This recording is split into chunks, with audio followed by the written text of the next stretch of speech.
So hello guys, welcome back to my channel 2 second maths by Rahul. So ये है हमारा profit and loss का part 1, जहां हम कवर करेंगे विक्रय मूल्य एवं क्रय मूल्य के बीच में जब भी आपसे अंतर पूछा गया हो। सो इस टाइप के क्वेश्चनों को आप कैसे चुटकियों में सॉल्व करेंगे। सो चलिए बढ़ते हैं हमारे क्वेश्चन की ओर। क्वेश्चन नंबर 1 हमसे क्या पूछ रहा है। यदि एक वस्तु की लागत मूल्य यानी उसका कॉस्ट प्राइस सीपी और उसका जो विक्रय मूल्य यानी उसका सेलिंग प्राइस बोलते हो एसपी के बीच का जो अंतर हमें 307 देगा। यदि लाभ परसेंट 20% के बराबर है तो विक्रय मूल्य यानी सेलिंग प्राइस क्या होगा, हमसे क्वेश्चन में कहा गया। तरह तरह के ऑप्शन दिए गए, चलिए सॉल्व करते हैं क्वेश्चन को। हमारा जो कॉस्ट प्राइस है सीपी और जो उसका सेलिंग प्राइस है एसपी, इसके जो बीच का अंतर हमें दिया है वो कितना दिया है 360, और यह कितने परसेंट के बराबर है 20% के लाभ के बराबर हमसे कहा गया है प्रश्न में। सीपी यानी कॉस्ट प्राइस है वो क्या होता है अपने आप में 100% के बराबर है, और विक्रय मूल्य क्या है जब 360 में हमने बेचा गया उसका अंतर आया तो लाभ कितना 20% के बराबर है, यानी विक्रय मूल्य कितना होगा 120%। सो हमसे क्या पूछा गया है कि विक्रय मूल्य ज्ञात कीजिए। अब जो 20% का जो मान है ये कितना हमें दिया गया है 360, और विक्रय मूल्य क्या है सेलिंग प्राइस कितना है 120, यानी हमें 20% का मान देके 120% का मान पूछा है। तो हम कैसे सॉल्व कर सकते हैं, 360 बट्टे में क्या हमारा 20% की वैल्यू है और पूछे हमसे 120% की वैल्यू है। तो एक जीरो से हमारा एक जीरो यहाँ कैंसिल हो गया, यहाँ 2 एक कम 2 और 2 क्या 18, आगे हमारा क्या निकल जाएगी वैल्यू 18 इंटू 120। अब इसको आप कैसे कैलकुलेट करेंगे। सो अब आप क्या कर सकते हैं, डायरेक्ट उठा के मल्टीप्लाई कर सकते हैं। 18 की आप जीरो से कराएंगे पहले तो हमारा जीरो आएगा। 18 दूनी कितना होता है 36 का 6, हासिल हमारे पास कितना आ गया 3। 18 एक कम 18 और 3 21, यानी 2160 बोले तो ऑप्शन नंबर डी क्या होगा इसके लिए हमारा राइट आंसर होगा। तो चलिए बढ़ते हैं हमारे सेकंड नंबर क्वेश्चन पर।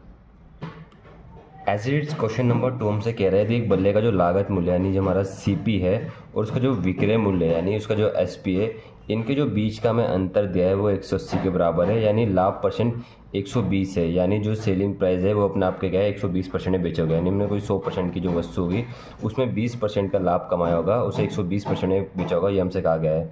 यदि सेलिंग प्राइस और कॉस्ट प्राइस के बीच का अंतर कितना है 180 है, और इसे 180 का मान कितना दिया है 20% के बराबर दिया है, और क्वेश्चन में हमसे कहा गया है तो एसपी का मान निकालना है, यानी इसका जो सेलिंग प्राइस यानी 120% का मान निकालना है। तो 20 कम 20 में कितना हो गया हमारा 18, हमारा क्या निकल गया है 9 इंटू 120, यानी 9 0 0, 9 दूनी हमारा 18, हासिल गया 1, 9 कम 9 और 1 10, यानी 1080, यानी ऑप्शन नंबर बी क्या होगा इसके लिए हमारा राइट आंसर होगा। तो चलिए बढ़ते हैं हमारे क्वेश्चन नंबर 2 की।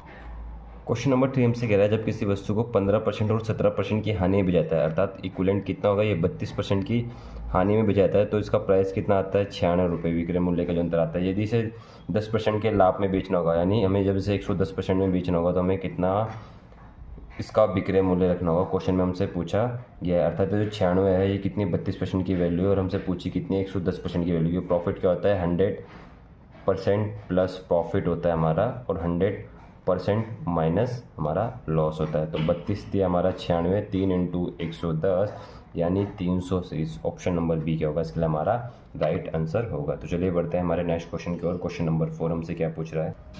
क्वेश्चन नंबर 4 जो कि CHSL में पूछा गया हमसे कह रहे थे एक व्यक्ति ने 8% की हानि पर एक लेख को बेचा, अगर उसने इसे 10.5% के लाभ पर बेचा तो उसे 37 रुपये अधिक मिले होते, तो लेख का क्रय मूल्य यानी CPM से पूछा है, और CP क्या होता है अपने आप में 100% होता है। यदि 10.5% के लाभ पर बेचा तो 37 अधिक मिलते, इसका मतलब है जो 37 है ये कितने की वैल्यू है 10.5% की वैल्यू है, और हमसे कॉस्ट प्राइस पूछा यानी 100% की वैल्यू, जहाँ से एक पॉइंट उड़ेगा तो ऊपर क्या आएगा 10 आएगा। सो हम इस प्रकार किस तरीके से कर सकते हैं आगे क्वेश्चन को सॉल्व। सो यहाँ से हमारा क्या जाएगा 20 पंजे हमारे कितना हो जाएगा 100 जाएगा, और 21 पंजे 105।